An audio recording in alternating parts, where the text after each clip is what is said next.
Il a parlé de façon scientifique en matière de développement, où il a inclus toute l'Afrique. Et je suis d'accord avec lui. Il a parlé sur le plan de l'électricité, le plan d'accès à l'eau potable, des infrastructures, tout ce qu'il a dit par rapport à l'Afrique, globalement, je suis d'accord. Mais lui-même a su généraliser le problème du Togo en voulant attirer l'attention de M. Joël que ce n'est pas sur le Togo seul qu'il faut tirer. Mais lorsqu'il a mis en évidence la chaîne, il comprendra le mécanisme de fonctionnement d'une chaîne. Et je voudrais lui rappeler que si le Ghana n'est pas l'Angleterre de l'Afrique, si le Bénin n'est pas la France de l'Afrique, c'est parce qu'entre-temps, il y a des pays comme le Togo et les autres pays où les militaires ne restent pas sur le champ de bataille, mais qu'ils remplissent les palais. Et que ces maillons faibles sont ces pays qui n'ont pas de programme d'action de gouvernement, qui n'ont pas de vision 2060, qui n'ont pas de vision, qui n'ont pas une vision de développement, mais qui tâtonnent. Et en réalité, ici, le principe d'élection démocratique est imposé. C'est justement pour accompagner le développement lorsque on voit que celui qui a le lead pendant un mandat ne développe plus le leadership qu'il faut par rapport au temps. On va aux urnes lorsque les heures viennent et on laisse la population en fonction des visions nouvelles choisir celui qui porte la bonne vision pour le pays. Même les pays, même le plus petit État au monde, Vatican, où on ne fait pas d'élection, les 20 dernières années nous ont montré que à cause des problèmes de vision, on en arrive jusqu'à stopper un pontife en pleine élection et on va au conclave, même si on nous laisse croire qu'il a démissionné. Et nous avons vu même récemment entre François, qui défunt Pape François, et celui qui est là, que l'autre est revenu sur des décisions décriées lors de son pontificat, que l'autre est revenu rapidement corriger ça. Et là, moi, j'ai mis mon doigt au menton et j'ai dit, est-ce la mort qui a stoppé ou bien le mécanisme de s'adapter à ce qui est là qu'il faut corriger? Monsieur Regard Croisé, le Togo n'est pas différent du Bénin. Le Togo est né en 1960 en tant que pays indépendant comme le Bénin. Le Bénin est un pays francophone, même si le Togo semble être aux Allemands ou aux Français ou aux Russes ou à l'AES. Le Togo est quand même un pays où on parle français. Monsieur Regard Croisé, les multitudes de présidents, ou bien les demi-douzaines de présidents que nous on a connus récemment, si on doit parler en termes de bénéfices, en termes d'atouts de développement, n'est-ce pas parce que nous avons connu d'alternance, que nous avons eu la chance d'un Patrice Talon et que nous avons la chance aujourd'hui d'un Robia Douadaï? Les Togolais ont fait quoi contre l'humanité et contre votre regard sur le développement, monsieur Regard Croisé, pour que de Yassingbe et à Yassingbe, nous assistions à ce que nous avons là, monsieur Regard Croisé? Est-ce que dans ce Togo-là, il n'y a plus de vision de développement que peuvent porter ceux qui ont des regards critiques sur la gouvernance de Yassingbe? Encore qu'ils n'ont même pas eu la chance, eux, d'exprimer véritablement dans les urnes leur volonté d'alternance qu'ils ont portée au cœur, parce que les militaires aux ordres fuient avec les urnes. Ils fuient avec les urnes et les bulletins. Monsieur Regard Croisé, moi je ne voudrais pas que le débat entre Béninois sur le Togo paraisse dans le cœur des Togolais que nous sommes hypocrites et que nous ne voulons pas l'évolution de leur nation.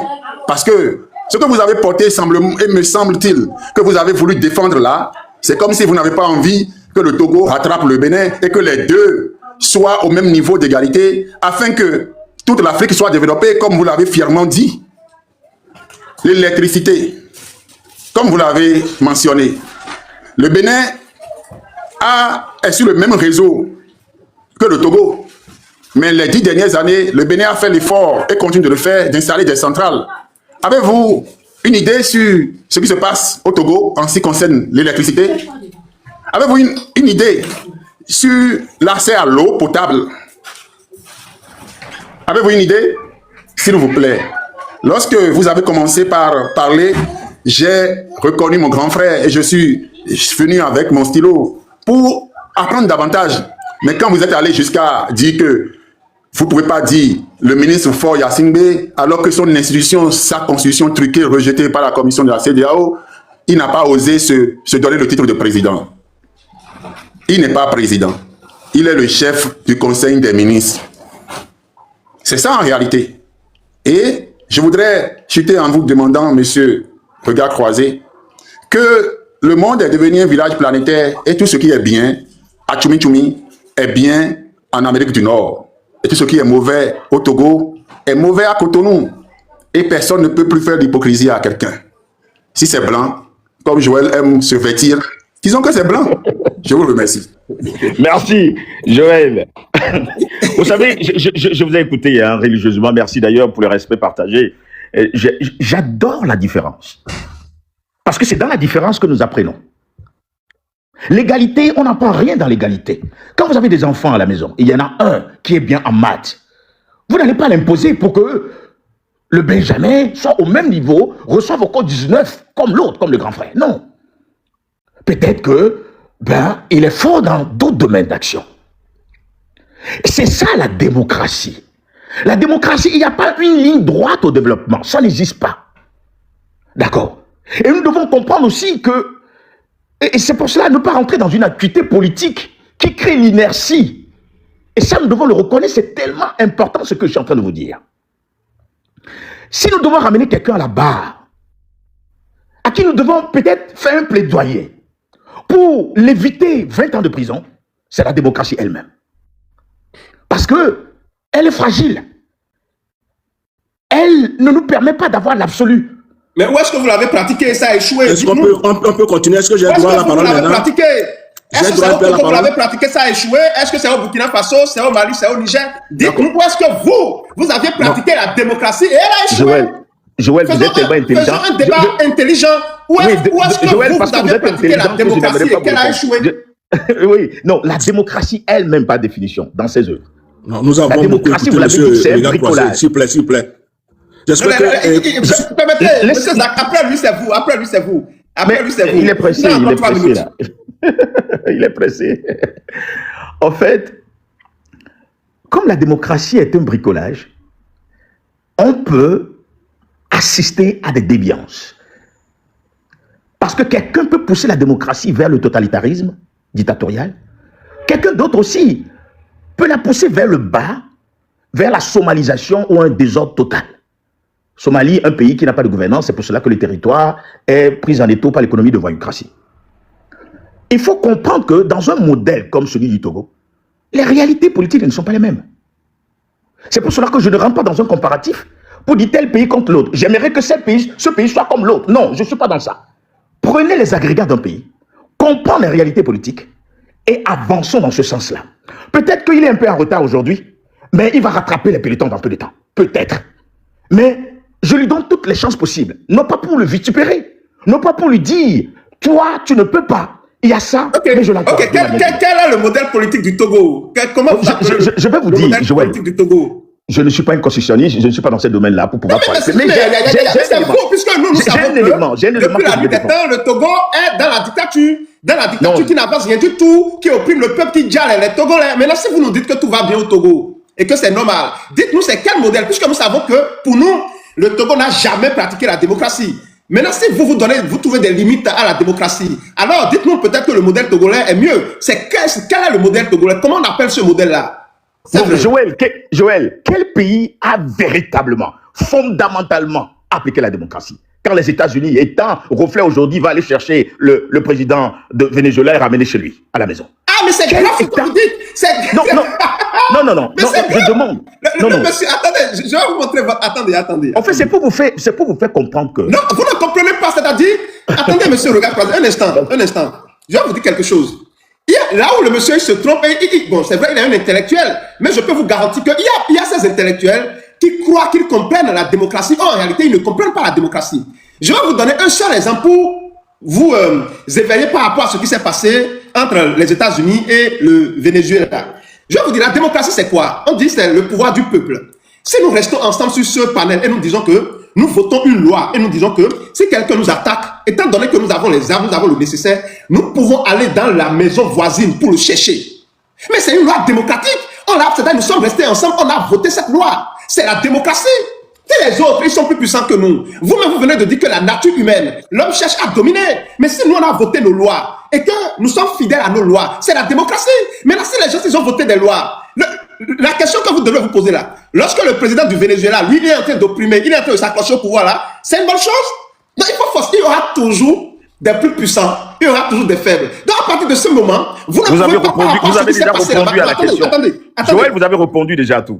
Vous ne pouvez pas, à partir de ce qui s'est passé entre les États-Unis et le Venezuela, dire que la démocratie n'a pas marché. Moi, je parle surtout de nos pays ici. Je parle surtout de nos pays où, nous les Africains, le vrai problème que nous avons du mal à respecter nos propres lois. Nous ne les respectons pas. Je vous dis, Assimi Goïta, il est au pouvoir depuis 6 ans. Combien de fois il a touché à la Constitution? Même ce que lui-même il a changé dans la Constitution, il n'a pas pu respecter. Mais comment vous voulez qu'on puisse évoluer comme ça dans l'aveuglette? Comment vous voulez que on puisse continuer et réussir à sortir de la pauvreté où les gens sont incapables de respecter leurs propres paroles, leurs propres lois? Ce que nous-mêmes on a décidé de faire, on n'arrive pas à les respecter. Mais c'est de ça qu'il est question, c'est ce que nous dénonçons.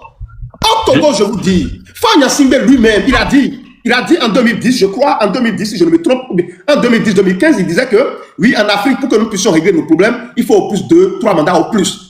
Il a parlé de la limitation du mandat. Et la constitution togolaise a toujours parlé de la limitation du mandat. Mais le monsieur, il n'a jamais respecté ça. C'est un terroriste. Et quelqu'un qui ne respecte pas la constitution de son pays, quelqu'un qui piétine la constitution pour se maintenir au pouvoir, est un terreau, cher ami. Il n'y a pas d'autre nom. Ce n'est pas parce que les gens ils ont pris le pouvoir d'État avec les armes qu'on va les appeler président. Ils ne méritent aucun respect. Ils ne méritent absolument aucun respect. Celui qui ne respecte pas tout un peuple, comment voulez-vous qu'on puisse respecter ce monsieur? Mais soyez quand même, ne voyez pas vos intérêts. Ne voyez pas vos rapprochements peut-être avec Fagne Gnassingbé ou bien avec ses éléments. Non. Disons-nous la vérité. Si quelqu'un veut qu'on le respecte, la personne n'a qu'à respecter d'abord le peuple à travers sa constitution. C'est aussi simple que ça. C'est ce que nous disons. C'est la position que nous défendons ici. Si les Togolais votent une loi et que c'est bien pour les Togolais et que le peuple l'a choisi, il faut respecter ça. Pour la paix dans la sous-région. Nous ne voulons plus voir des individus s'ériger en maître et en donneur de leçons alors qu'ils sont incapables de respecter leurs propres lois.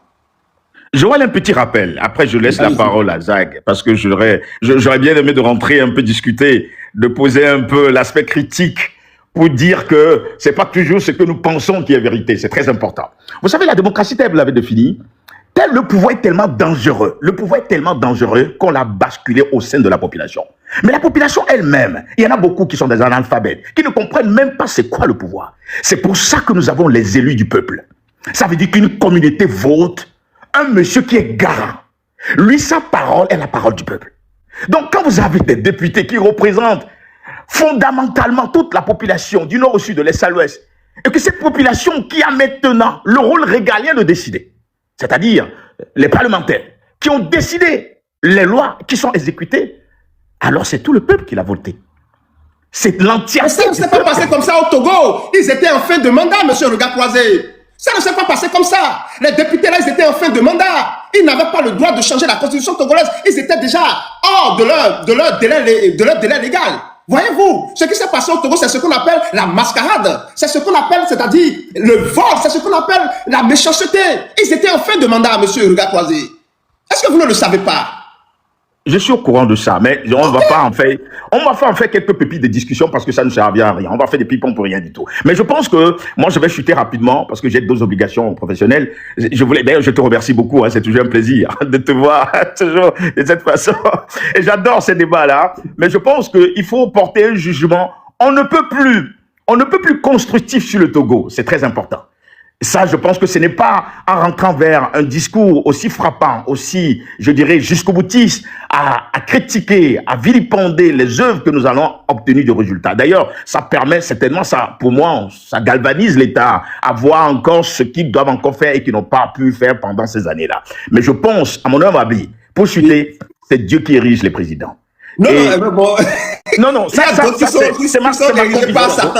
ma conviction. C'est ma conviction. Ceux qui veulent le pouvoir sont érigés par Satan. Monsieur Zakalesi. J'aurais bien aimé faire un petit débat avec Zag, mais ça non, attendez, on peut continuer. Si vous avez écouté, donc monsieur Regard Croisé. Je vous ai écouté, j'ai pris tout le temps. J'ai avalé tout ce que vous avez dit. Non, Joël est très fidèle. Joël, toutes vos incongruités, je les ai avalées. J'ai un vol tout à l'heure à prendre. Joël, je te permets de pouvoir reprendre ce monsieur que j'admire beaucoup, monsieur Zag. Et certainement, dans la semaine, quand j'aurai un petit bout de temps, voilà, ça me permet de me vertuer un peu de temps en temps et de pouvoir encore linéariser certaines choses que le monde entier ne comprend pas. D'accord. Ouais. Merci beaucoup et à bientôt. Non, regard croisé, vous êtes monsieur regard croisé. On est là, tu sais pas. Il va écouter. Il a déconnecté. Il a pris le débat parce que vous voyez. Continuez, monsieur Zach. Il va nous revenir. Vous voyez, Regard croisé, il s'est fait bien démasquer. Il s'est fait bien démasquer par notre frère Roméo, que j'apprécie. D'abord, il n'est pas togolais. Il est bénino togolais, hein. Il est béninois togolais. Mais même s'il est béninois togolais, il est plus béninois que togolais et il travaille beaucoup avec le régime avec lequel il tire beaucoup de profit et d'intérêt. C'est pourquoi il est leur défenseur. Il veut jouer partout l'avocat du diable. Mais dans tous les cas, nous n'allons pas le laisser parce que c'est les Togolais qui souffrent. Les 9 millions de Togolais qui souffrent et pour lesquels nous nous battons pour qu'au moins le genou illégal et légitime de Faure Gnassingbé qu'il a mis sur le cou des Togolais pendant plus de 21 ans qu'il puisse le lever.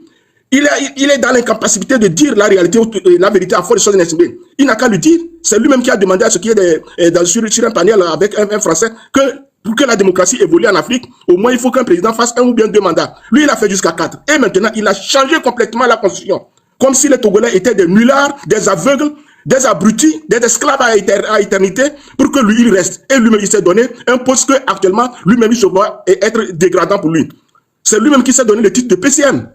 Et il a fabriqué un président illégal, illégitime, qui n'a aucun pouvoir.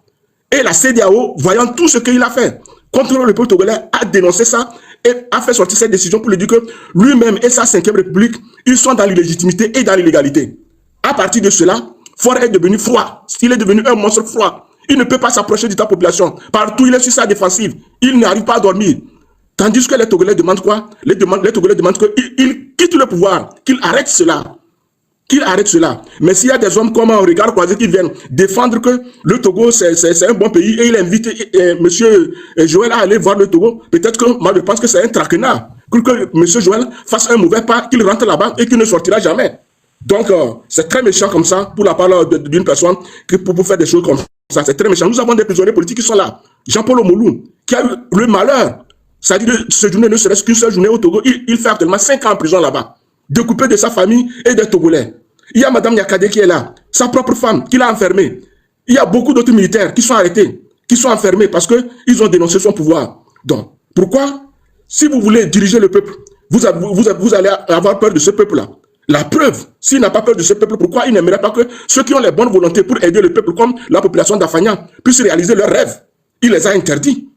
Il voudrait que les Togolais continuent par boire de l'eau sale, de l'eau boueuse avec les bœufs, au lieu de créer des fontaines pour que la population puisse boire. Quelle méchanceté ça! Imaginez le nombre des enfants qui seront malades en buvant ces eaux boueuses-là. Le nombre de femmes qui vont boire cette eau-là, ils seront malades. Tandis que c'est un besoin immédiat. Ils disent qu'ils vont le faire. Ça va prendre 1 an, 2 ans, 3 ans. Personne ne sait. Et jusque-là, combien de Togolais vont mourir?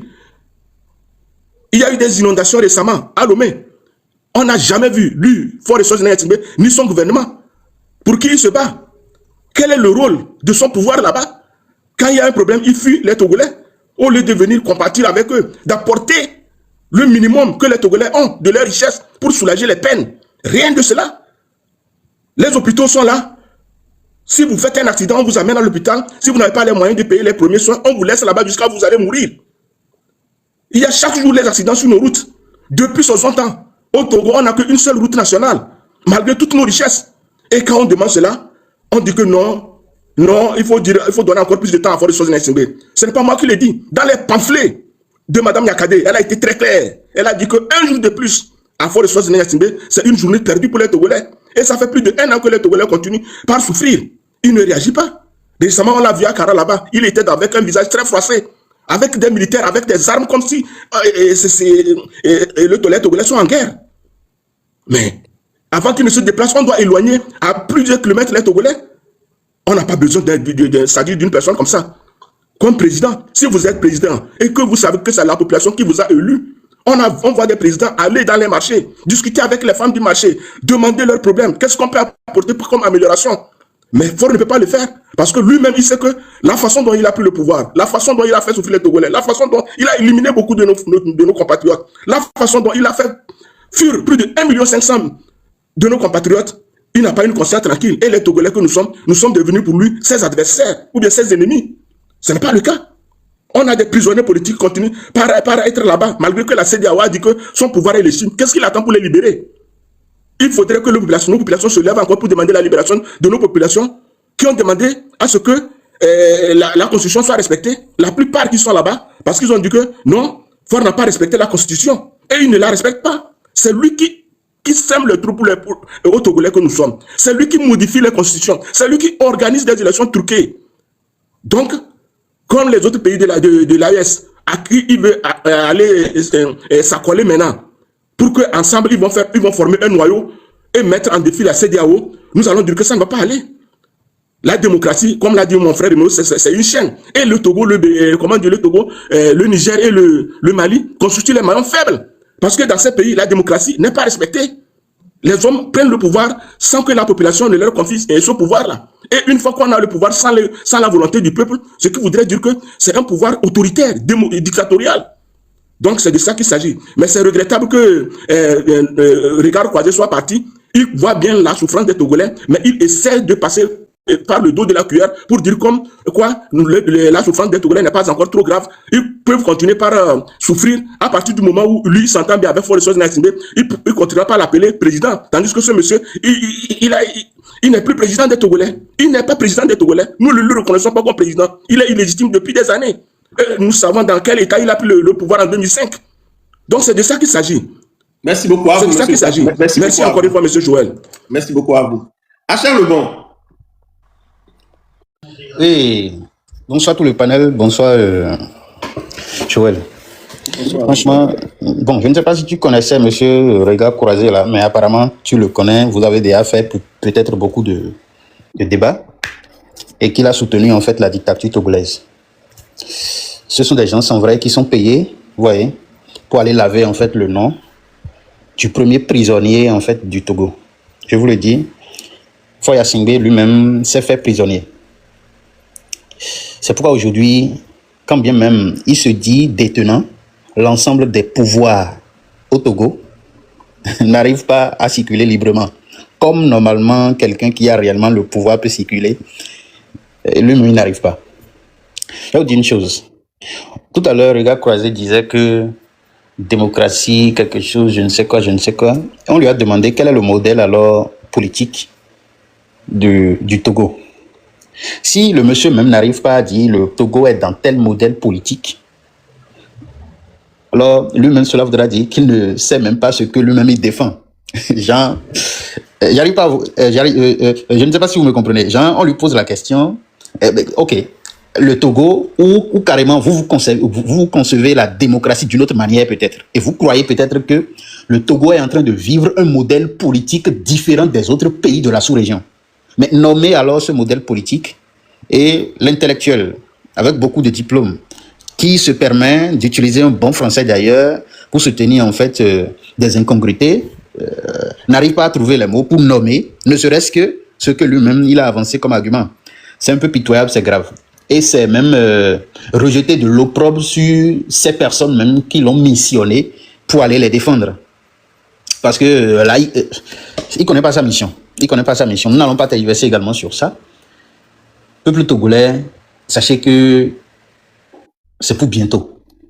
Si les choses commencent à bouger comme ça, si la CEDEAO commence également à s'intéresser à ce qui se passe autour de vous, à ce qui se passe dans votre pays, vous devez savoir que ce qui se passe au sein du pays n'est pas inaperçu au sein des autres communautés. Et qu'on a un regard également sur vous. Ne vous en faites pas, toujours avec vous. Et je crois que bientôt ça ira.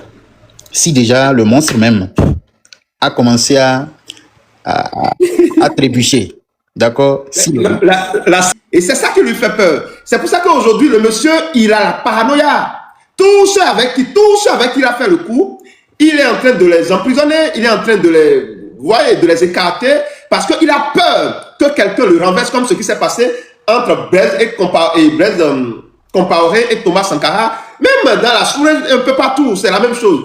Ensemble, ils font le coup d'État, ils déstabilisent, ils font leur talakou, leur propagande. À un moment donné, quelqu'un d'autre, voilà. Parmi eux, quelqu'un d'autre se lève et voilà. Si ça ne se passe pas comme ça, c'est qu'un autre groupe viendra plus tard les renverser. Il n'y a rien à faire. Ça s'est toujours passé comme ça.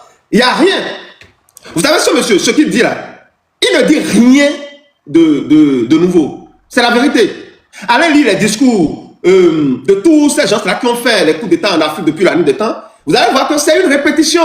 On a déjà entendu ça. On a déjà entendu ça des gens qui étaient dans cette déni-là et finalement ils se sont fait renverser.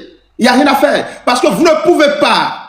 Vous ne pouvez pas. Le monsieur, lui, aujourd'hui, qu'est-ce qui est sa force au fait? Il se dit que parce qu'il est protégé par les Russes, donc en écartant ses amis d'hier, tout ça là, c'est que personne ne pourra le renverser.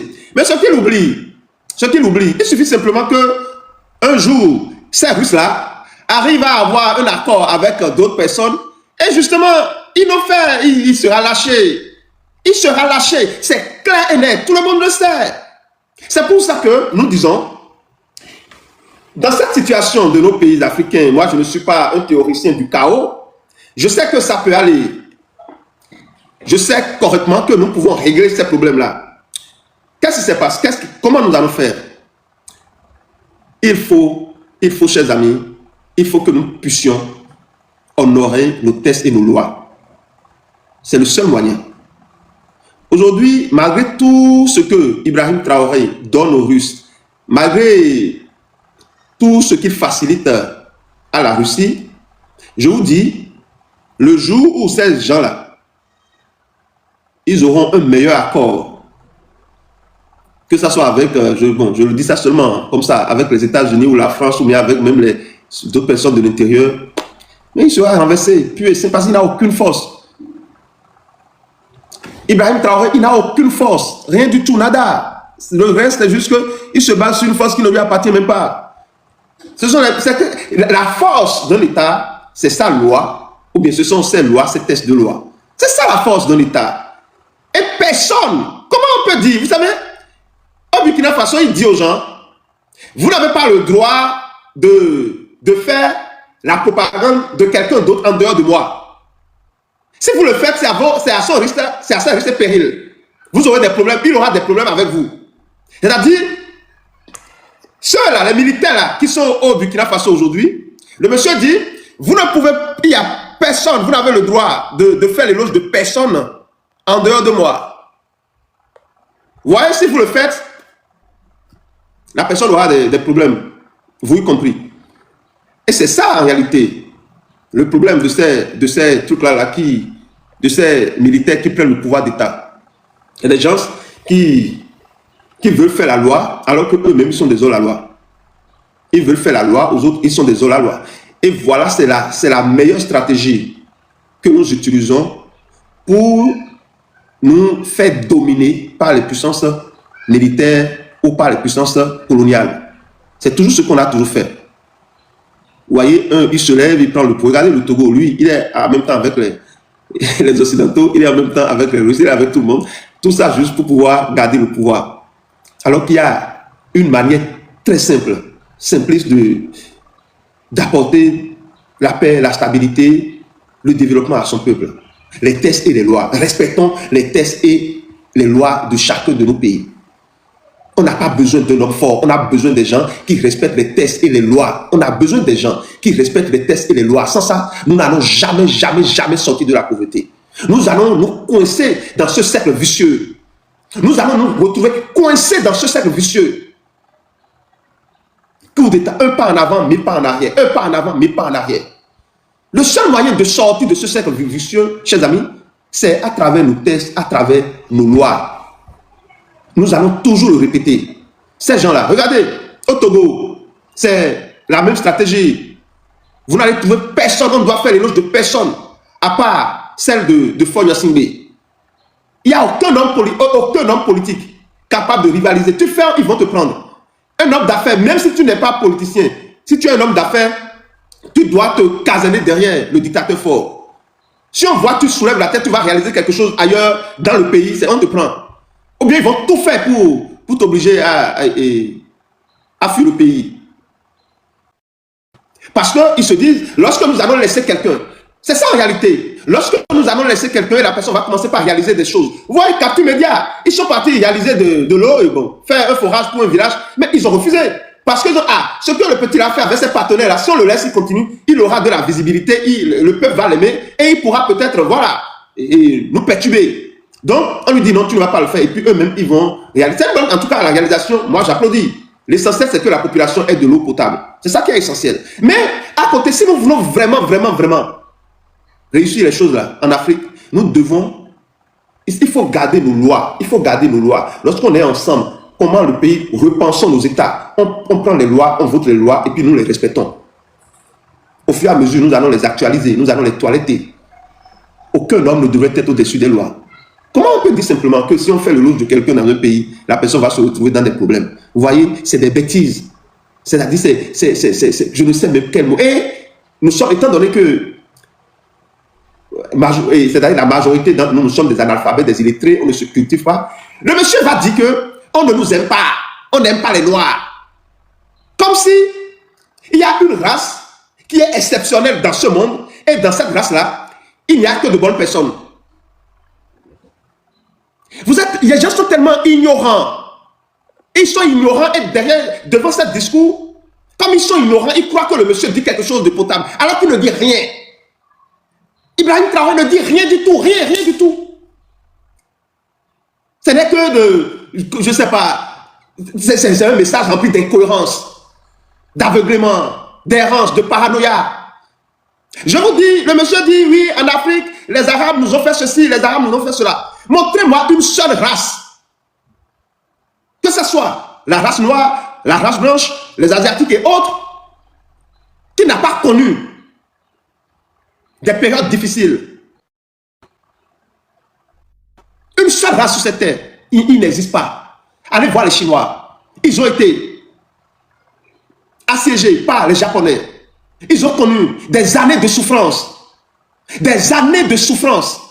Les Juifs, ils ont connu des années de souffrance. Les Français, ils ont connu, les Américains. Tout le monde sur cette terre a connu la souffrance. Et nous continuons de connaître la souffrance. Ça fait partie du jeu des existences humaines. Ce n'est pas un truc qui est propre à une race. La belle preuve. Lorsque vous allez en France, là, il n'y a pas de prison là-bas. Lorsque vous allez en France, est-ce qu'il n'y a pas de prison en France? Les prisons qui sont en France, là, ce ne sont pas des Français qui sont dedans. Ce ne sont pas des citoyens de ce pays-là qui sont dedans. Aux États-Unis, n'y a-t-il pas de prisons? En Chine, il n'y a pas de prison. Au Burkina Faso, là, tous ceux-là qui sont en prison, ce ne sont pas des Burkinabés. Quelqu'un les a poussés à commettre des crimes qu'ils commettent. Chers amis, soyons quand même intelligents. Réveillons-nous. Le problème, ce n'est pas un problème de race. L'être humain a des vices. Je dis bien, l'être humain, cela est au-delà des races. Ce n'est pas que les Noirs sont méprisés, que les... Non, ça n'a rien à voir. C'est un problème planétaire, c'est un problème humain. Tous les êtres humains sont confrontés à des problèmes. Les Français sont confrontés à des problèmes. Vous allez en France, vous allez voir des gens qui prennent des choses et qui sont là comme ça en train de dormir sur les trottoirs, en train de chercher leur nourriture dans des poubelles. C'est des Français. Vous allez en Russie, vous allez trouver les Russes qui sont pauvres, qui prient Dieu chaque jour pour pouvoir avoir le pain quotidien. Vous allez aux États-Unis, c'est la même chose. C'est un problème planétaire. Ce n'est pas que les lois, mais le monde n'est pas là pour vous rendre heureux. Le monde est là pour vous présenter des défis. Sortez de cette bêtise, chers Africains. Ça n'a aucun sens. Personne n'est la source de nos malheurs. Personne n'est la source de nos malheurs. Aucune race. Le monde est comme cela. Il nous appartient à nous autres de prendre nos responsabilités à travers nos textes, nos lois, de les respecter et de sortir, de trouver les moyens de sortir de la pauvreté, de la précarité. C'est des vendeurs d'illusions, c'est des manipulateurs qui se retrouvent dans ce passé honteux, dans ce passé difficile et qui veulent justifier leurs crimes d'aujourd'hui à travers ce passé-là. Ils veulent pour justifier leurs crimes, les crimes qu'ils commettent aujourd'hui, ils veulent justifier ces crimes en se coinçant dans ce passé qui est déjà derrière nous. Ça n'a rien à voir. Toutes les races ont connu des moments difficiles. Le Japon a eu 2 bombes atomiques. Et pourtant, aujourd'hui, quel est le niveau du Japon? Oui, on ne nous aime pas, on ne nous aime pas, on nous a fait ceci. Mais ça, c'est tellement aberrant. C'est malheureux, chers amis. Je me dis, ah non, franchement, on nous a fait ceci, on nous a fait cela. Au même moment, vous êtes en train train d'opprimer vos propres frères pour faire plaisir aux Russes. Vous êtes en train d'emprisonner les gens injustement. Vous êtes arrivé au pouvoir en commettant des crimes, en piétinant la constitution de votre pays. Vous emprisonnez. Il faut voir comment les Fulbés sont traités. Les gens vont dans les villages et de façon systématique. Des ethnies sont totalement... Je ne vais pas utiliser ce mot-là. Et c'est eux. Ils veulent sauver l'Afrique. Vous n'arrivez même pas à vous sauver vous-même. Vous êtes dans un aveuglement, dans une errance qui ne dit pas son nom. Avez-vous vu l'impact de cette désordre-là sur le continent? Les gens ne voient pas. L'impact de cette désordre, de cette connerie-là sur le continent, vous ne voyez pas. Parce que malheureusement, vous n'avez pas les yeux pour voir. Les gens croient que parce que il y a un grand homme qui dit la même chose que c'est la vérité. Non. Ce n'est pas parce qu'un grand homme dit quelque chose que forcément c'est la vérité. Non.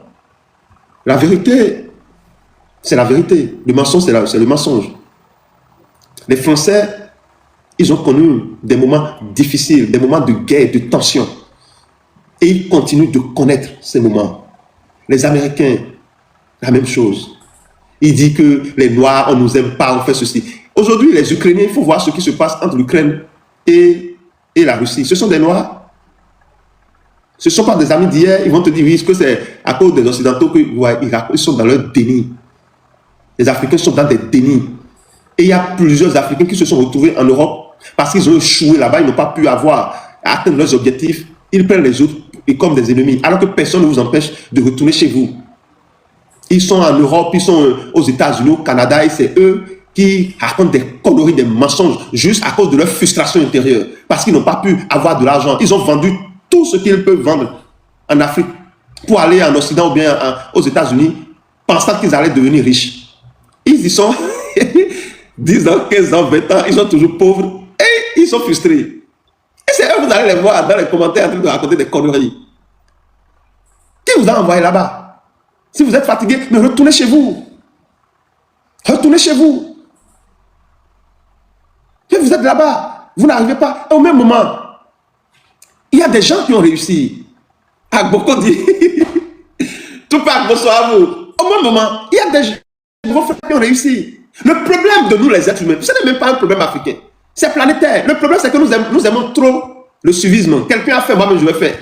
Comme lui, il a voyagé, puis ça a marché pour lui, là. Moi-même, je dois voyager. Mais tu fais le truc, tu vas là-bas, tu tapes poteau. Et tu dis que ce sont les politiciens qui ont fait. Nous savons, nous avons des problèmes politiques. Mais toi, individuellement, là, qu'as-tu fait pour ton pays? Qu'as-tu apporté?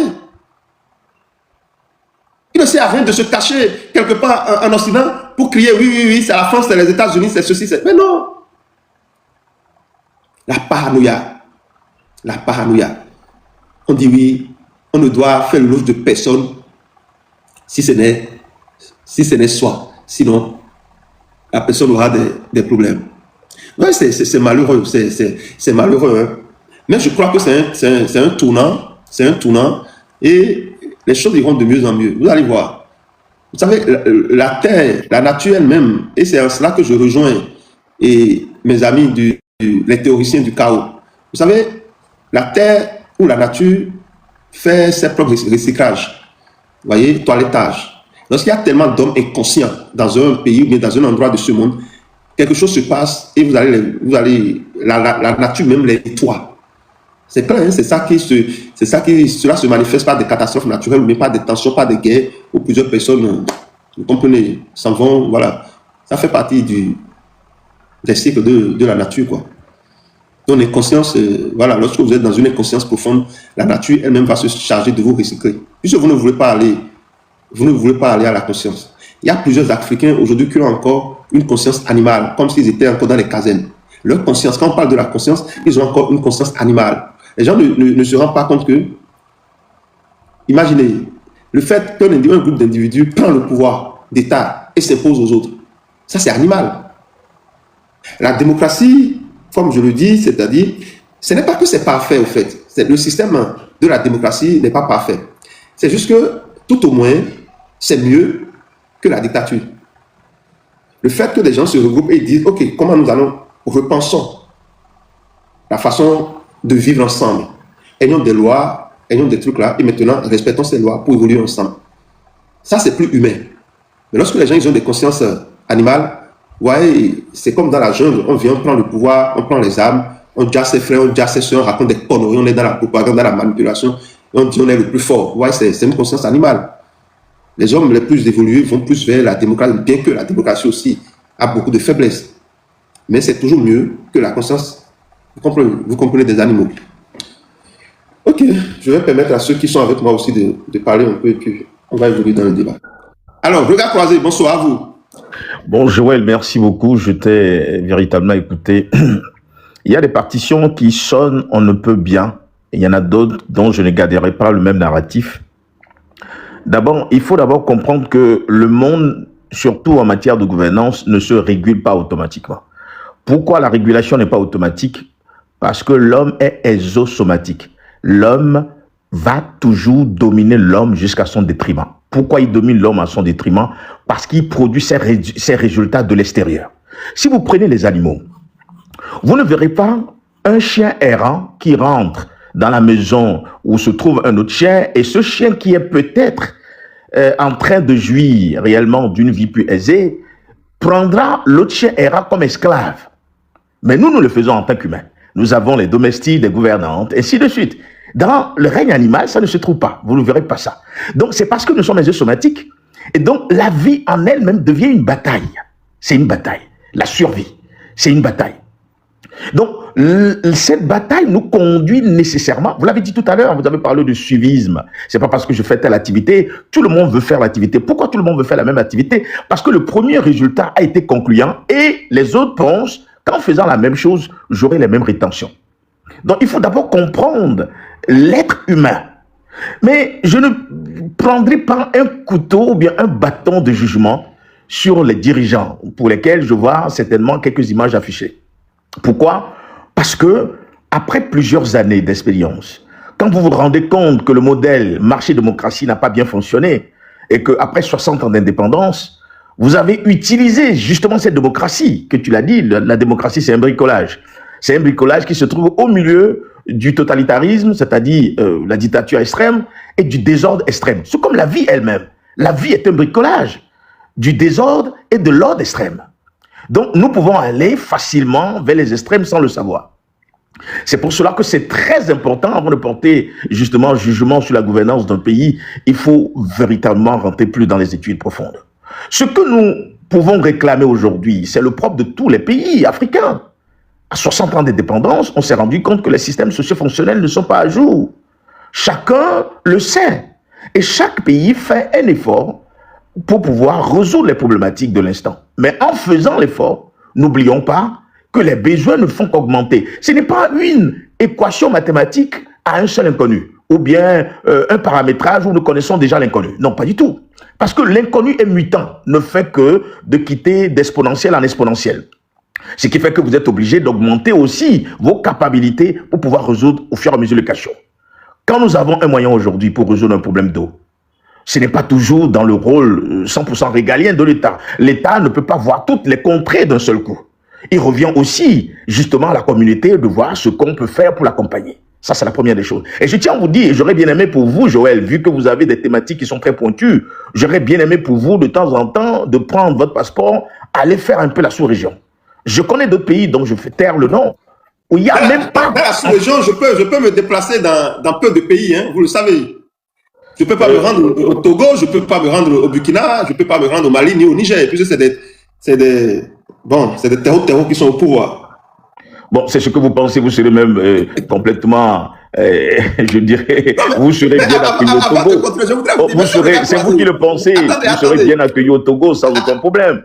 Attendez, monsieur, regard croisé. Ce n'est pas parce qu'on utilise votre plateforme de temps en temps pour vitupérer, mais vous, votre individuation peut aller au Togo, le problème n'est pas là. Peut-être qu'en allant, vous allez peut-être avoir un champ de différent de ce que vous faites. Il y a quelque chose que, chaque fois que vous le dites là, parlons de façon claire et sincère. Je suis 100% sincère. Tu sais pourquoi, Joël? Prenons le cas, par exemple, du Togo. Le cas du Togo, par exemple. Mais regardez, nous sommes D'abord, vous êtes d'accord avec moi que c'est vrai que on a eu les indépendances depuis plus de 60 ans. Mais la réalité, c'est que depuis ces 60 ans, l'Afrique est en train de tourner en rond. On fait des coups d'État, on se retrouve un peu dans une semblant de stabilité. Après encore, c'est des coups d'État. Voilà. Et tout le monde le sait. Mais lorsque vous voyez le modèle togolais aujourd'hui, où le père a dirigé pendant des années, son fils a pris le truc là. Et nous disons, Joël, je dis ce que je propose. Je dis, chers amis, mettons fin à cette désordre-là. Allons ensemble à une table de négociation. Allons, et comment je vais dire, appelons le peuple, tout le monde, pour une conférence nationale souveraine. Repensons le pays. Revoyons nos lois, nos textes de loi. Évitons à ce que mettons des trucs dans le texte pour empêcher les gens, des individus, de s'accaparer du pouvoir d'État. Le pouvoir d'État doit tourner. Limitation de mandat. Allons-y dans ce sens-là. Et vous, chaque fois, c'est comme si vous êtes dans une sorte de... Je n'ai même pas, je ne sais pas comment je vais dire pour ne pas vous vexer, mais qu'est-ce qu'il y a de mal à vouloir qu'un État fonctionne? Qu'est-ce qu'il y a de mal Joël, tu sais... qu'un État fonctionne, alors que vous savez que le fait que des individus s'accaparent du pouvoir d'État et que le pouvoir ne tourne pas, c'est source de tension, c'est source d'instabilité. Mais tout ce que nous voulons que les choses fonctionnent. Il ne faudrait pas que des gens prennent le pouvoir d'État par la force. Réorganisons les choses. Ce n'est pas forcément que nous avons fait comme les Occidentaux, mais s'il vous plaît, repensons. Il ne faudrait pas qu'on ait des gens forts, mais on doit plutôt avoir des lois fortes. Mais qu'est-ce qu'il y a de mal à ça, monsieur le gars? Non, pas du tout. Votre narratif est tout à fait clair. Mais je tiens à vous dire tout simplement qu'il y a vraiment du changement. On le voit. Aujourd'hui, qui est le chef de l'État, qui est le président de la République au Togo? Ce n'est plus fort. Il n'est que le président du Conseil. Vous voyez? Mais c'est grave. Non, laissez-moi. Je suis plus en train de parler. Mais c'est grave. Motion. C'est grave ce que vous dites. C'est malheureux d'entendre un intellectuel dire des trucs comme ça. Joël, est-ce que ce que j'ai dit, non, vous voulez garder un narratif, c'est ça votre problème aussi. Non, c'est pas ça. J'aimerais qu'on fasse un débat. La nouvelle constitution togolaise. Je vais vous lire ça. C'est grave, c'est pas bon. Mais j'ai même les larmes aux yeux en vous écoutant. Non, mais Joël, pourquoi tu... Mais on dit, le président dont vous parlez là, mais il n'a aucun pouvoir. C'est malheureux d'entendre des Africains parler comme ça. Joël, on parle de chef d'État, un monsieur qui n'a aucun pouvoir. Fagna Singh a conservé tous les pouvoirs de l'exécutif. Il a conservé tous les pouvoirs de l'exécutif. Et vous sortez pour dire qui est le président du Togo, que ce n'est plus Fagna Singh. Ce n'est pas bien, c'est malheureux. Hein? Non, c'est triste. Joël, calme-toi. Je réponds à ce que tu es en train de dire. Je réponds clairement à ce que tu es en train de dire. Vous savez, tu sais, le fait de pouvoir prendre sa plateforme pour que quelques poignées d'hommes, de personnes, dans un désir avilissant, pour déstabiliser quoi que ce soit, n'est pas la solution pour le Togo. Non, tu fais ça. On n'a jamais fait ça ici. Personne n'a demandé une déstabilisation du Togo, monsieur le président. Personne n'a demandé... Personne. Je ne peux jamais vous permettre de dire comme ça, monsieur Regard-Croisé. Nous exprimons nos opinions. Nous dénonçons la situation togolaise. Ça n'a rien à voir avec ce que vous dites. D'abord, c'est Fagna Singh qui a déstabilisé, qui est en train de déstabiliser ce pays, qui est en train d'empêcher la stabilité du Togo. Nous sommes en train de vouloir reconstruire le Togo. Mais je crois que le Togo est stable. Mais lorsque vous dites qu'on utilise des plateformes... Non, mais Joël, est-ce que le Togo est en guerre? Soyons un peu calmes. Est-ce que le Togo est en guerre? Il reconnaît que le Togo est stable. Le Togo est stable. En tout cas, c'est son point de vue. Mais pour beaucoup de Togolais, le Togo n'est pas stable. Le Togo, bien qu'il ne soit pas en guerre, vit des situations très dramatiques par rapport au pays qui sont en guerre. Monsieur Regard-Croisé, soyez réaliste. Dites la vérité. Monsieur Jacques, j'aurais le plaisir. Fait partie de ces gens, de ces entrepreneurs, de ces hommes d'affaires. Non, mais Joël, si tu vas dans ce... Je ne travaille pas là. Si tu vas dans ce sens, on va biaiser le débat. Ce n'est pas une question c'est pas une question d'intérêt. Non. Mais ce sont vos intérêts. Parce que vous savez que si vous dites la vérité ici sur cette plateforme, la vérité n'est pas la mienne.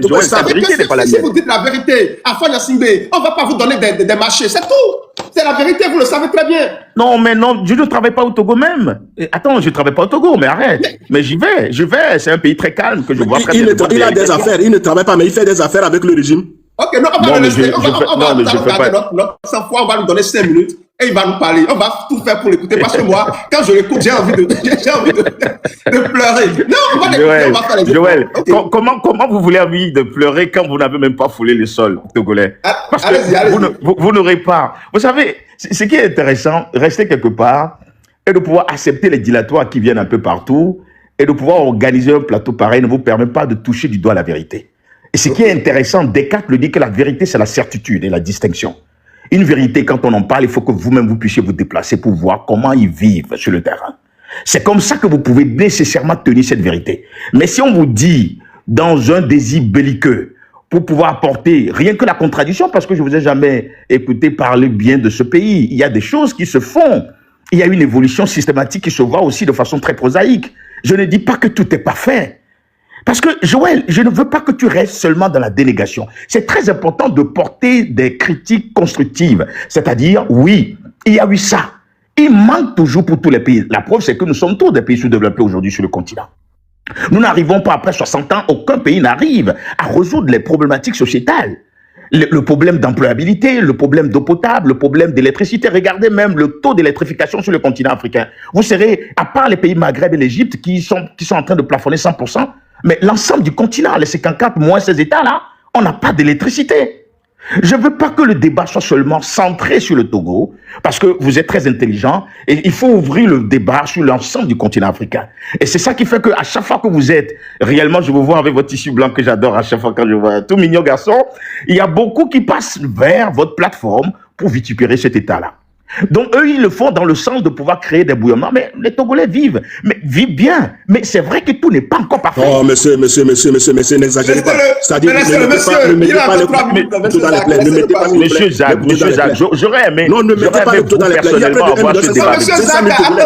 Monsieur Jacques, j'aurais bien aimé avoir ce débat avec vous, tête à tête. Et peut-être Joël allait même s'effacer parce que peut-être qu'il ne connaît pas le Togo. Mais vous et moi, ayant pratiqué mieux foller le sol togolais, nous pouvons justement du nord au sud en parler. Des évolutions systématiques qui ont été faites dans tous les secteurs de développement. Mais je le dis, je le confirme, tout n'est pas parfait.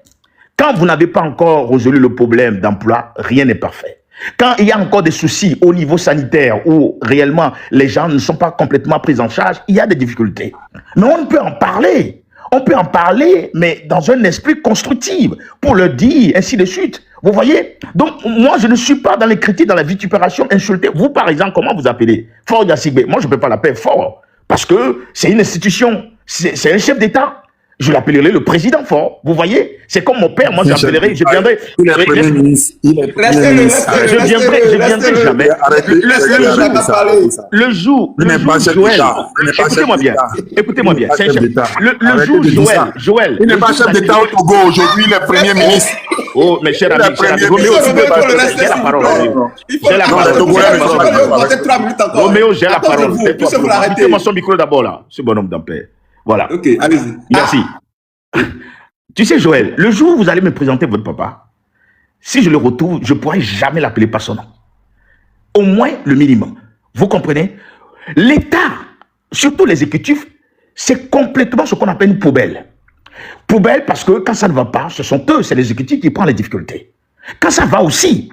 Mais dans tous les États africains, comme nous pouvons constater ces derniers temps, et vous avez dit quelque chose aussi qui ne tient pas. Vous avez parlé tout à l'heure que les choses vont s'améliorer. Et rien ne va s'améliorer jusqu'au nouvel ordre mondial. Et ça, je tiens à vous le dire parce que nous allons vers une pente glissante sur l'ensemble des pays du monde entier. Ce n'est pas que l'Afrique, le monde entier, compte tenu, si vous faites des bonnes études sur le plan macroéconomique, vous devez savoir que nous sommes rentrés dans une phase de rareté. Et quand vous êtes dans la rareté, l'inflation, tout ça là, ça va être les vraies valeurs que nous allons chérir dans les années à venir. Donc, du coup, quand ça ne va pas dans un État, je pense que on peut en parler, mais dans un respect total. Ce n'est pas parce que, en incitant les gens que nous allons apporter une solution, mais plutôt dans une critique. Vous voyez ce que notre ami, là, Média, est en train de faire? Il est sur le territoire, il critique quand ça ne va pas. Vous l'avez dit tout à l'heure. Il le fait en bonne conscience. Il félicite aussi le gouvernement quand c'est fait. Et vous l'avez dit tout à l'heure, vous venez même de féliciter, que même si c'est l'État qui rapporte l'eau à Afognan, c'est bon. Mais je tiens à te dire que ça, c'est Afognan, n'est pas dans la capitale.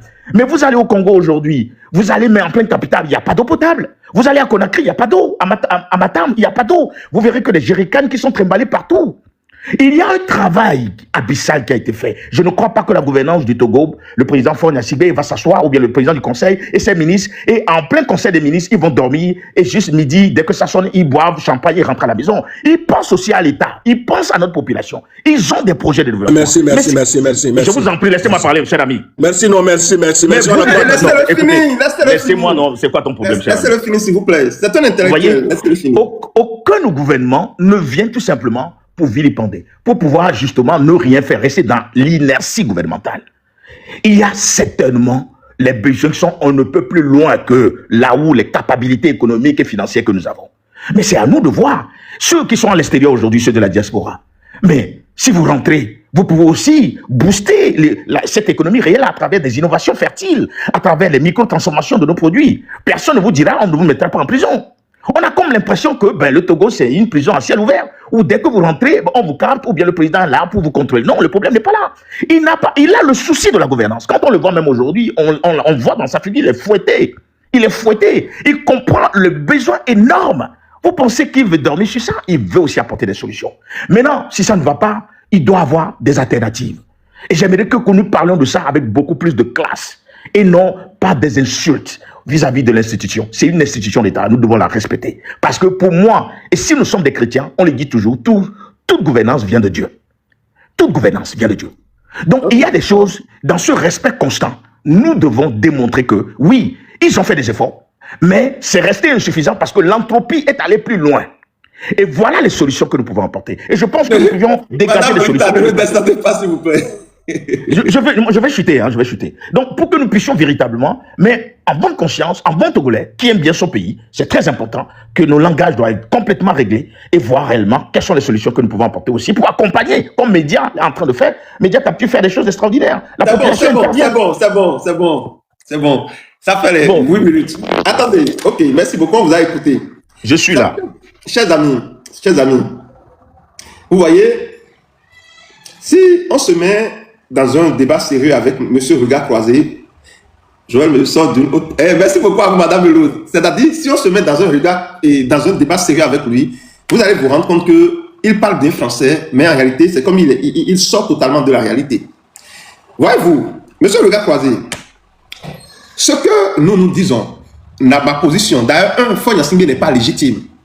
Moi, j'ai de respect, nous sommes dans un débat public. Ce n'est pas je ne suis pas avec Faure Gnassingbé dans mon quartier ou bien dans ma maison. C'est tellement, si je le rencontrais, bon, si, je ne sais pas, à l'avenir, ouais, si c'est un débat privé, c'est autre chose. Mais là, nous sommes dans un débat public. On doit se dire des vérités. Vous pouvez l'appeler président, c'est votre problème. Moi, je ne suis pas un hypocrite. J'appelle président de la République un homme qui a été élu par son peuple. Voyez-vous, un homme qui a la légitimité populaire. Un monsieur, un groupe d'individus qui prend le pouvoir d'État, qui s'accapare du pouvoir d'État, c'est des terreaux. Moi, je les traite, ils sont des terroristes. Parce que pour pouvoir s'accaparer du pouvoir d'État, vous devez terroriser d'autres citoyens pour pouvoir prendre le pouvoir. Et c'est ce que Faure Gnassingbé fait avec son groupe d'individus. Ils sont des terreaux, au même titre que le GNIM, le GESTIM. C'est ça la réalité. Vous voyez, ça, 5e République est anticonstitutionnel. Qu'est-ce que vous ne comprenez pas? Vous parlez français, cher ami. Le monsieur, il est au pouvoir depuis plus de 20 ans. Et vous croyez que c'est un système qui marche. Selon vous, ça marche. Vous me dites, Joël, si tu es allé à Lomé, tu vas voir que non, tout ce qu'on te raconte sur les réseaux sociaux là, que c'est faux. Mais vous mentez. Vous mentez. Joël, est-ce que 20 ans pose problème? 20 ans pour toi pose problème? Je vous dis. Je dis ceci, le gars croisé. Montez, monsieur Roméo, s'il est prêt. Je vais vous dire quelque chose. Moi, ma position, vous savez, c'est clair. Si un monsieur veut faire 30 ans au pouvoir, s'il veut faire 40 ans au pouvoir, s'il veut faire 50 ans au pouvoir, il demande à son peuple. C'est-à-dire qu'il faut que les cadres togolais, les Togolais, Togolaises, se regroupent ensemble pour repenser leur pays. Un groupe d'individus ne peut pas décider pour tout le reste alors qu'on ne l'a pas mandaté. Ça, c'est une erreur, c'est une faute. C'est cela on appelle ça le terrorisme.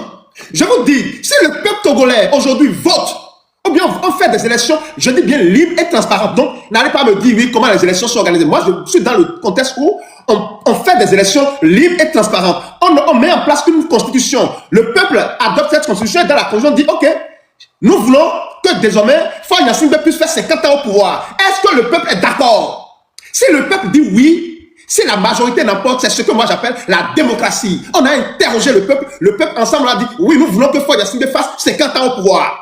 Nous ne voulons pas, alors nous voulons autre chose. C'est ça la souveraineté populaire. Mais lorsque vous ne le faites pas, et un groupe d'individus s'accapare du pouvoir d'État, ça c'est le terrorisme. Vous pouvez reprocher des choses, dire oui, les élections, ceci, cela, il faut les faire. C'est source de stabilité. Un monsieur, son papa, a pris le pouvoir d'État par la force. Il a gouverné pendant 38 ans. À son décès, il y a une constitution. Faure Gnassingbé n'a pas respecté ça. Il est arrivé au pouvoir en piétinant, en marchant dans le sang des Togolais. Et vous me dites que non, oui, le Togo. Je vous dis, quels que soient les efforts qu'ils vont faire au Togo, sachez que, c'est vrai, il n'y a pas la, comment je vais dire, la guerre comme ça, mais il y a une guerre, il y a une frustration intérieure qui s'accumule. Et lorsque vous vous imposez, lorsque vous vous accaparez du pouvoir d'État, tôt ou tard, ça va s'exploser. Lorsque vous vous accaparez du pouvoir d'État, la frustration s'accumule. Les personnes sur lesquelles le papa de Fonya Simbe et son groupe armé, ils ont tiré, ils ont mitraillé. Mais c'est resté dans la conscience collective. Et tôt ou tard, ça va exploser. L'alternance, pour moi, est une façon de décompresser les choses. L'alternance, pour moi, est une façon de permettre à l'énergie de circuler. Donc, tout ce que nous nous réclamons, prenons le cas de ces putschistes au pouvoir aussi. Mais qu'est-ce qu'ils font aujourd'hui qu'on n'a pas encore connu dans le passé? Mais ils ne font rien du tout. C'est la répétition. Ils ne font absolument rien. Les discours qu'ils racontent là, les choses qu'ils vont bûcher. Il y a d'autres même parmi eux qui ne savent même pas parler. Des gens qui ne peuvent même pas défendre un projet de société. Des gens qui ne peuvent même pas parler économie. Ils ne savent même pas comment le monde fonctionne. Ils se basent sur d'autres puissances, des gens qui les escortent, qui les tournent en bourrique pour opprimer leur peuple. Et vous croyez qu'un système comme ça est viable? Qu'un système comme ça, vous êtes pauvre, vous n'avez pas de l'eau potable, vous n'avez pas d'électricité, vous n'avez rien, et vous vous permettez de ne pas respecter vos propres lois. Je dis bien vos propres lois. Si vous estimez que les lois sont vétustes, que les lois là sont dépassées, mais il faut les actualiser. Actualisez les lois, écrivez ce que vous voulez. Demandez au peuple. Le peuple n'a qu'à s'exprimer. Allons-y. Mais les gens qui croient au chaos, que de toutes les façons, tout est en train d'aller en vrille, donc il faut rien faire, il faut laisser les dictateurs au pouvoir, la démocratie n'est pas bonne, alors que c'est des pays qui n'ont jamais connu la démocratie. C'est des pays qui n'ont jamais connu la démocratie. Jamais. C'est des gens qui ont passé tout le temps dans des coups d'État, dans la déstabilisation, dans le vol, dans le pillage, dans la corruption, dans la mauvaise gouvernance. Et on propose quelque chose de mieux. La lutte contre la corruption, la lutte contre la gabégie, le respect de nos constitutions. Plus jamais de coups d'État. Et vous trouvez encore à parler, vous trouvez encore à faire l'éloge de Fonya Simbe. Parce qu'un jour, peut-être vous l'avez rencontré, c'est malheureux. Monsieur Zach, allez-y. Non, Joël, vous avez... Merci, Joël, s'il te plaît. Monsieur Joël, j'ai la parole ou pas? Non, s'il vous plaît. Non, s'il vous plaît. Je ne vais pas poser de questions. Monsieur Zach, ne vous fâchez pas. Non, je ne me fâche pas. Je ne me fâche pas, c'est votre choix le plus normal. Je ne sais pas quels sont les appointages que... Non, Monsieur Zach, non, vous savez, Joël vient de dire quelque chose avec plaisir. Joël, j'admire ton discours très populiste, tu vois. Non, ce n'est pas populiste. Non, c'est pas populiste. Mais je voulais t'apporter deux éléments de réponse. Joël, j'adore bien cette émission. Joël, j'ai la parole ou pas? Oui, monsieur Roméo. Oui, monsieur Zach, pardonnez-moi. Moi, je vais juste parler pendant à peine 1 minute et demie. Ok. D'accord. Et merci beaucoup, monsieur Zach. Monsieur Regard Croisé, comment vous allez? J'ai eu le plaisir de vous écouter. Je vous admire beaucoup et vous savez très bien, je suis un fan quand je vous écoute parler. Et je vous croyais légaliste. Je vous croyais légaliste jusqu'à ce que j'ai entendu quelques propos concernant le Togo. Et vous êtes allé jusqu'à dire le chef de l'État. Est-ce que les mouvanciers togolais même appellent fort aujourd'hui là, chef de l'État? Ils ont un chef d'État. Peut-être que vous ne connaissez pas le nom de leur chef d'État. Mais que dans votre propos, vous allez jusqu'à dire, on doit dire président. Le monsieur ne s'appelle pas président. Même au Togo, dans la constitution, lui-même s'est arrosé un titre. Il n'est pas président de la République. Et vous avez fait le fou du roi jusqu'à exagérer selon même leurs tests rejetés par la CEDEAO. Même leurs tests rejetés par les institutions formelles légalistes qui nous permettent de vivre dans un état de droit paisible dans la sous-région. Vous êtes devenu supra à ces institutions-là, ce que je n'ai pas admiré. Sinon, vous parlez bien, et je suis d'accord. Maintenant, je voudrais attirer votre attention sur un fait que M. Joël a dit ici, que moi-même je suis de près. Vous êtes béninois et je vous admire bien. Vous savez que chaque citoyen béninois, quand on veut faire avancer la cité, il y a des règles dans la République. Lorsqu'on va prendre les autorisations et autres, on arrive à les exécuter. Mais Capture Média, moi j'ai commencé par faire l'aventure depuis que le gars là me sidère. Ils prennent toutes les dispositions jusqu'à ce qu'ils reçoivent les autorisations avant de démarrer. Et Joël a bien commencé une ligne, c'est pas populiste. ce que nous avons constaté, où il y a le regard croisé entre les pouvoirs de l'AES et ce qui se passe dans la tête de Faure Gnassingbé, le PCM ou bien PCA du Togo, là. Il y a le fait que lorsque le gars de Capture Média a commencé par être pris par la population comme le messie, comme celui qui leur apporte ce que le gouvernement devrait apporter, le gouvernement a commencé par faire maintenant du populisme. Le gouvernement a commencé par faire de l'autorité abusive, de la récupération. Et c'est de cela qu'il est question. Sinon, je vais vous rappeler quelque chose. Il y a un gars qui a séjourné récemment au Togo que Faure Gnassingbé, le PCM, le PCA du Togo, le PCM, a envoyé au Burkina Faso. Lorsque le gars là avait fait son putsch, il avait dit c'est son putsch. Il a dit le même langage que Ibrahim Traoré. Il disait, si Zinaba, il dit, si quelqu'un est fâché, que lui-même n'a qu'à se lever pour faire son coup d'État. L'ancien putschiste du Togo là, il faisait un discours, il disait que si les autres soldats ne sont pas d'accord de comment lui il est en train de gérer le Burkina là, que la personne même n'a qu'à se lever et faire son coup d'État. Et Ibrahim s'est levé, il a fait son coup d'État. Ibrahim même est en train de dire la même chose, puisque vous parlez bien Molière, hein, vous êtes bien dans votre Molière. Ibrahim est en train de dire la même chose dans un autre langage, sans répéter le mot pour mot, mais il a dit la même chose. Et seriez-vous surpris si dans les 2-3 jours, un autre lui fait un coup pour montrer que lui aussi là, il a des muscles, il a la stratégie, et que lui-même peut prendre encore le devant et aller devant le feu et le descendre? Dans ce cas-là, est-ce l'entité État qui est poussée vers l'avant ou bien les individus forts? Nous avions connu, vous êtes au Bénin ici, nous avions connu il y a environ 30 ans, des hommes forts au pouvoir, qui disaient même que personne ne va le doigter pour dire que lui c'est un ancien président. Avant sa mort, il a été ancien président. Il a compris, il a fini par écouter ce que le peuple lui disait. C'est cela. L'homme fort dont on parle, ce n'est pas l'individu. L'homme fort dont on a besoin, c'est l'État organisé, c'est l'État qui agit promptement. Capture Média aurait pu rester au niveau de dénonciation, au niveau de promener ses caméras dans les coins recoins où ça ne va pas, comme le Bénin, les grogneurs et autres, tout le monde le fait. Mais si Capture Média est allé jusqu'à demander des partenaires pour agir maintenant en lieu et place de l'État, ce que tout le monde cotise, l'argent du phosphate, l'argent du port de Togo, l'argent de tous les impôts des Togolais, ce que ça devrait faire là, ça ne faisait pas ça. Ça transitait dans des comptes, une fille se lève pour avoir 300-400 millions dans un compte et autre là. C'est l'argent là qui circulait comme ça. Mais les gens ont commencé par cotiser pour dire, bon, en lieu et place là, nous-mêmes on va commencer par faire de façon crédible. Et le gouvernement se lève. Le gouvernement de votre très chéri président, qui n'est pas président du Togo, hein, ici n'est pas président du Togo. Nous sommes dans l'espace CDA, oui, moi je crois aux institutions, monsieur Koda Croisé. Les institutions disent qu'il n'est pas président et que depuis un moment, le Togo n'est pas gouverné.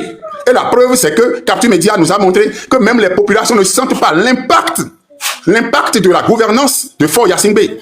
Mais comment pouvez-vous créer autant de blessures aux Togolais en venant ici affirmer que tellement ça va? Oui, au Bénin, nous voyons ce que ça veut dire, ça va. Hein? De me déplacer, que si moi je vais au Togo, je vais me rendre compte que les gens sont en train de me mentir sur les réseaux. Monsieur Joël, il a voulu même un débat contradictoire. Moi, je peux lui sortir des photos de moi récemment de Waké en quittant le Bénin pour rentrer dans le Togo jusqu'à Lomé. À chaque niveau, j'ai séjourné, chaque niveau. S'il veut, là, on va faire le débat avec des photos et dates. C'est pas normal. Roméo, je vous ai très bien écouté. Hein. Vous m'avez d'abord qualifié du fou du roi. Mais c'est pour vous dire d'abord que si le roi a un fou, c'est qu'il a trouvé une place au palais. Ça, c'est très important.